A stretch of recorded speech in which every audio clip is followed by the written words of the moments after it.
Guys,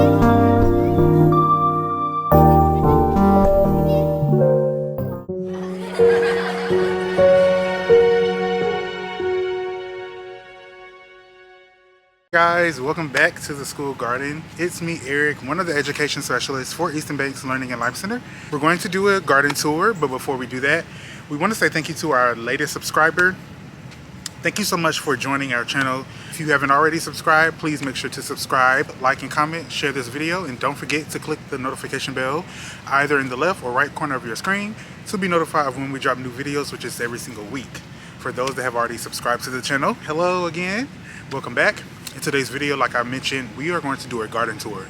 There are so many things happening now that we have reached June. Hooray, we are literally in summer, okay? And things are moving very fast in terms of the plant's growth, and both inside the greenhouse and outside. So let's get started. Okay, before we even leave this area of the garden, we're gonna end, well, actually, we're gonna end over by that side of the greenhouse. So let's go ahead and start over here in the pollinator garden. Okay, so we have a paper birch tree here. We have these lovely flowering bushes here, which are so pretty. And then in front of them we have lilies. And then we have our strawberries. The strawberries are doing very, very good. They've taken, you can see this one is starting to create another one, which is cool. They probably won't flower this year. We probably will start having strawberries next spring, which is fine because we've already harvested a bunch of blueberries, which I'll show you in a minute. But we've already harvested a lot of blueberries, so that's a plus. Our butterfly bush has really put on a lot of new blooms. It's gotten bigger and it's very pretty.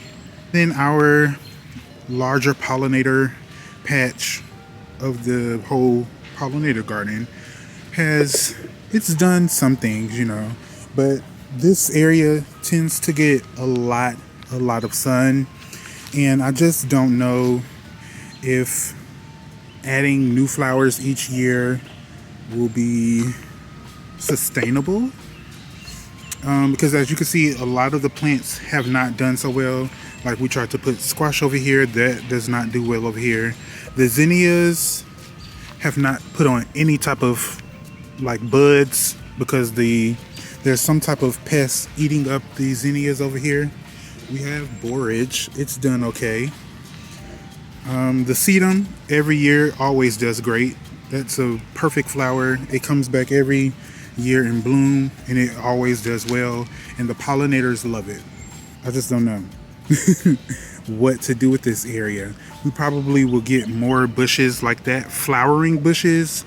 Like we probably get another butterfly bush, and I would like to get at least two what are they called, hydrangeas, and at least have them here so they can get bigger and take up this space so it won't look so open. Again, if you've seen our last video, I still have not done anything with this area. I probably won't get to this area until July because taking care of everything else has been my priority, especially this row with the corn. This was the first row that we started over here, and this was all corn that we saved ourselves. Now that it's been a month since we planted this corn, there's something wrong with the corn because it's still in this early growth stage, and it looks like slugs are starting to attack the plant. So I'm gonna have to bring some sluggo stuff, snails, little pebbles that keeps them away, because I really wanted corn. I really did. I don't know if we'll get corn from this row. We'll get beans, of course. If anything, we'll get beans, and we'll get some basil. So at least we'll have that, you know. We have cantaloupes and watermelon. They're doing really good. They've sprouted and they've gotten bigger as the days have gone by.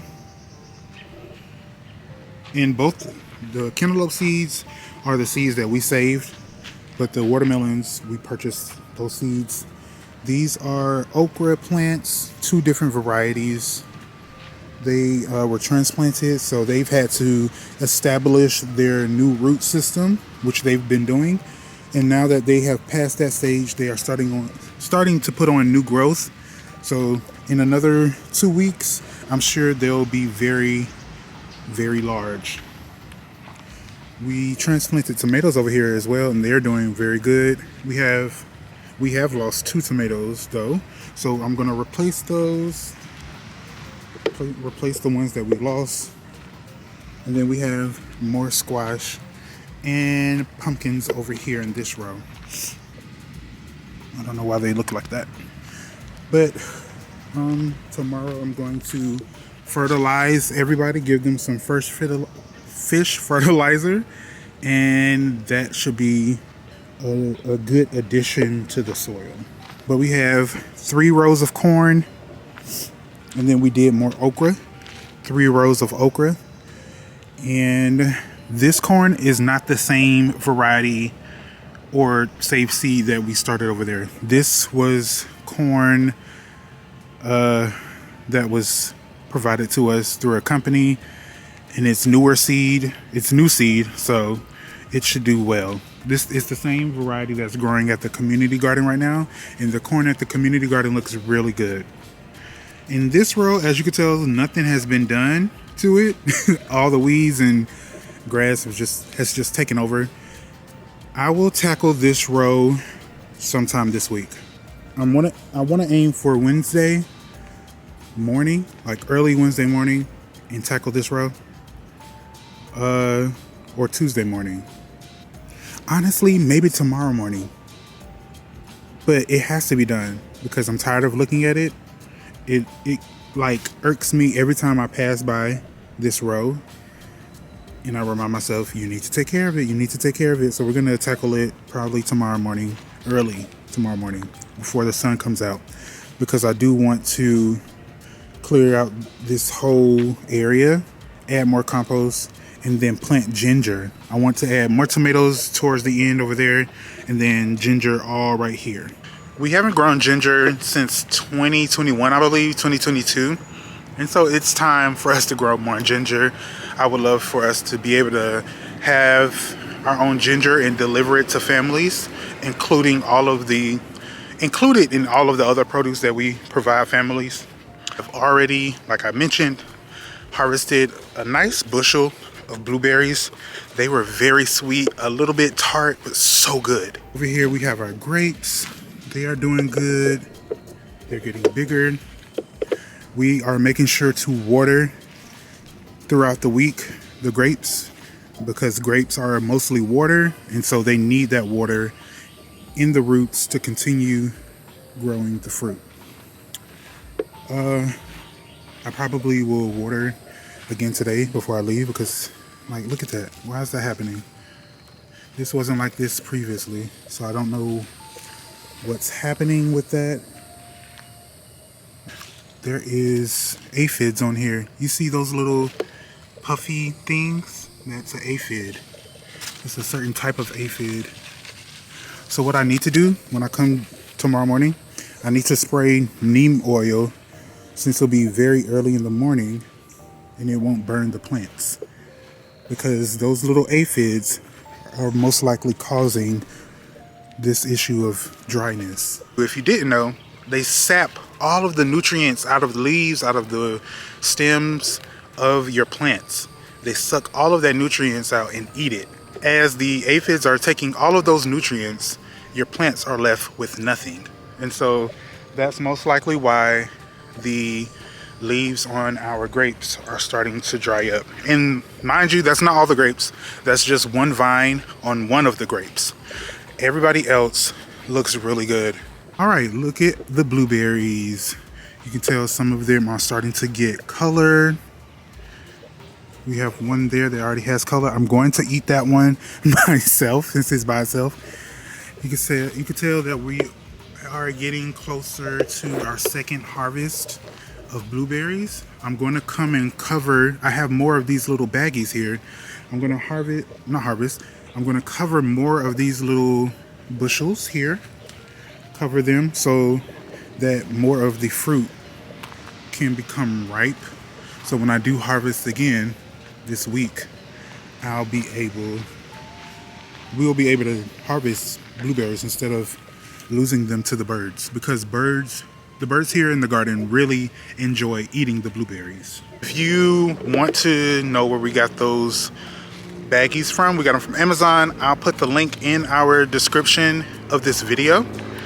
Those baggies have really done a great job at fending off the birds because the birds cannot actually grab the fruit, so that's perfect. We haven't covered all of the blueberries because we do want to keep some of the fruit available for the birds, since that is a part of their diet, and we don't want them to lose the food source, because there have been a lot of new babies being born throughout the garden.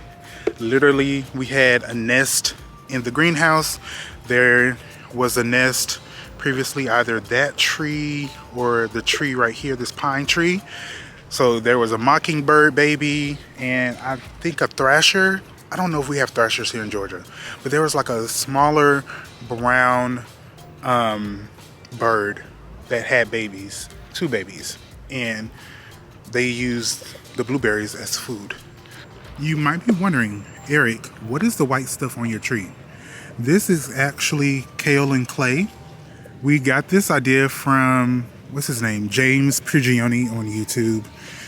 He uses the kale and clay to protect his fruit trees and squash from pests. So we sprayed it on our fruit trees. As you can see, all of the fruit trees look really good. The Arkansas black apple, this one, I don't know if we're gonna get fruit from it. It put on blossoms very late and they have all dried up, so maybe next year. In the Hugo Culture bed, we have our sweet potatoes and they have taken off, so we'll have sweet potatoes very soon. We also have this lettuce, which we'll be harvesting today. We have garlic still growing. Everything looks beautiful. Over here, we have Swiss chard, radishes, tomatoes, onions mixed in with more Swiss chard, and carrots, our Cosmo. This cilantro plant has gone to seed, as you can tell, and we need to harvest the seed because it's starting to lose some of it to the ground, and that means it's going to have cilantro growing outside of our bed, and we don't really want that. We do need to get back there behind the zinnias and transplant more of the peppers, but we won't do that today. We'll probably do that tomorrow morning if we have enough time. We have new peppers transplanted out here. They are starting to get bigger, which I'm so thankful. I did not think we would have a successful pepper year because a lot of the peppers just were growing late and we're not doing a good job at growing at all. And all of the zinnias over here that you will see throughout this entire bed, we did not plant it. It's all volunteer. If you want to have a beautiful garden with a bunch of flowers, let a lot of your plants go to seed in your bed. Not only are you able to save the seed, but you're able to allow plants to do what they do naturally, which is grow another generation. We have squash, and again, we have that kale and clay on them. So hopefully that will be some type of barrier against the squash bugs and the vine borers until we can get at least the first few fruits harvested. I know we won't be able to prevent the pests from taking over entirely, but as long as we can fend them off for a few weeks, that is all. That's all I can ask. And then we have tomatoes back there. This area, I will always be amazed at this area because this was our first group of tomatoes that was planted in our 2024 school garden, and they were the ones that dealt with the what was it called? Oh, the low pH. I mean high pH. It was a high pH. And look how well they've turned out. They are so beautiful. I do need to clean them up in terms of like pruning, but I'm just gonna come through and shake. Ooh, it was a bee. I'm just gonna come through and shake the little blossoms as well as I can so that we can get some good germination on the fruits. Not germination, but production. But we do have fruits. I think the fruits that are growing now are orange jazz back there. And I do believe this is a mortgage lifter tomato. So that's going to be a big red tomato. Those are going to be a big orange tomatoes back there. I'm going to let you guys zoom in for a bit. Those tomatoes there are going to be big orange. Their name is orange jazz, but they're going to be big. We have more tomatoes, volunteer zinnias, and a marigold, basil, which needs to be harvested. We have edamame, and they are starting to put on their flowers. So probably in another few weeks, we'll be harvesting soybeans, aka edamame. This is our first time growing it, and you really don't have to do anything. It literally just does everything on its own. More squash, lettuce that will probably be harvested soon. It's not gonna do too well in the heat, so we need to just get what we can from it. We have little herbs mixed in here with this is calendula, cilantro, thyme, chamomile, I think this is a rudbeckia here, and then we have another calendula. And then the rest of our onions that we'll be harvesting in a few weeks. We have onions and garlic. We already have onion harvested and garlic harvested in the greenhouse, curing right now. We'll start delivering that to families, and we'll start including that in our deliveries very soon.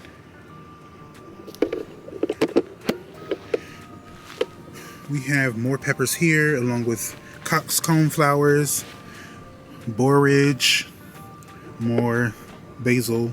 So we have beans here, still popping up, being in their, germination phase. We have borage, the, what's this? Basil here, more peppers and coxcomb flowers. We have tomatoes back there in our Florida weave growing method. They're doing pretty well. We have dill, and then we have at least like 4 different rounds of beans growing. We have beans on the other side of the greenhouse where I'm going to show you. That's the first round. And then this edamame here, aka soybean, that's the second round. And then we have runner beans. I think they are the scarlet runner bean. That's the third round. I'm gonna show you guys that in a minute. These are the 4th round of beans, and then these beans here are the 5th round. So we have beans in different stages of production. And then as you see, the squash, and I think these are only squash. Yeah, these are a mixture of patty pan and zucchini. They're doing very well. And again, we have the kale and clay on them to help defend off pests. Okay, I was going to do some work here. I've already transplanted a few plants, excuse me, and covered them, but it's getting a little hot, so I'm just going to take you guys and show you the last few areas of the garden. Now, this is the other side of the greenhouse, like I mentioned, and those are the second round of beans. Or did I say first round? I think I said second round. These are the second round. And as you can see, they are growing very well. We already have beans growing over here. So in a few, I say 2 weeks, we'll be harvesting beans. And they're starting to send up their new growth as vines and produce more flowers. So I'm gonna put this is the top of one of the beans. I'm gonna put it through here so it can keep growing along the trellis. And then we have a volunteer tomato back there. On the side here, we have cucumbers. They're doing pretty well. I'm sure they are putting on fruit by now. I'll probably have to find that out later once I dig in there and see what's going on. I do want to prune this Cosmo because it's getting a little wild. I want to cut some of the excess off. I want to make it more bushy instead of it fanning out like this. And to think we grew that from seed. So cool. And then we have these little leafy vegetables here, which are going to be harvested today. I'm not going to show you guys too much of what's under here. I'm just going to go in here for a few. These are our peppers and eggplants that were transplanted over here, along with basil and some other herbs, and tomatoes over here. And we have more eggplants over here that are doing really good. As soon as we put them in the ground, they took off with their growth, so I'm really happy. In the video we posted previously, I think it was the last video we posted, which is tagged in the corner of your screen, we mentioned how the plants that were originally in here were not doing so well. So we took out that soil, mixed in some worm castings and this perlite to help with drainage. So hopefully the new plants that are in here do better. We can only hope, all right? And what else do we have? We have garlic back there. The rest of this garlic we're gonna leave until later this month, and then we'll harvest. We have more chamomile down there. This chamomile plant, we are going to just take it away. We're gonna clip it at the base and just let it sit in the greenhouse and let it dry, and maybe we can save some of the seed. I do want to save some of these flowers for the chamomile tea that we've been creating from the saved flower. So we're gonna do that, but not today. But that's a plan that must happen. And hello, Miss. We have a friendly bumblebee here. Kale. The kale is surprisingly doing well. This is, from what I believe, red Russian kale. I believe so. It is look like it's going to seed, but it looks well, so I'm going to harvest from that as well. I think I'm just going to harvest tomorrow morning because it's really hot right now. Bring along more garlic, and then these are the runner beans, the scarlet runner beans that I mentioned earlier. They're doing well. We have cucumbers here. And I'm sure we're gonna have some fruit very, very, very soon. I did want to show you guys the peppers and eggplant that were transplanted over here. They're doing so well.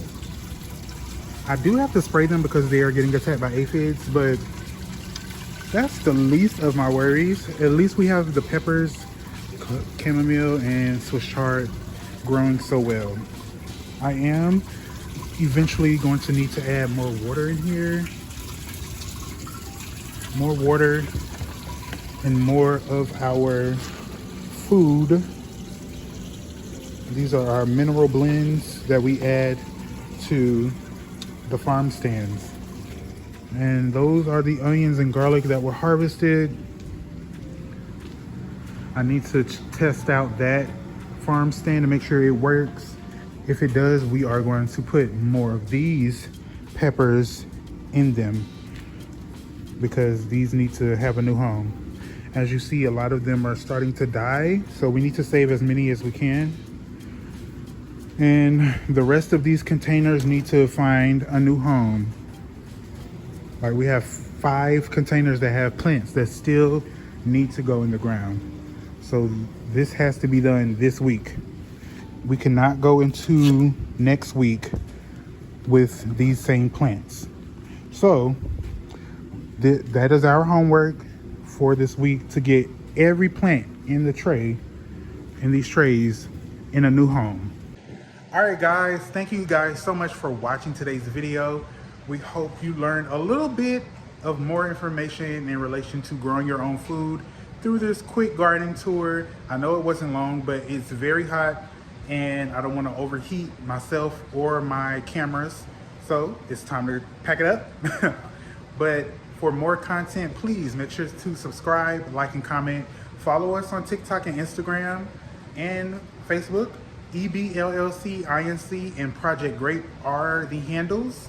For more information, check out our website, ebllcinc.com. Purchase our merch that we have available to you guys. I do want to mention that the merch, it does take at least a week or two for shipping, but you will receive it. So go ahead and check out that website storefront, which can be accessed through the link in the description box. And we will see you guys in the next video. Bye.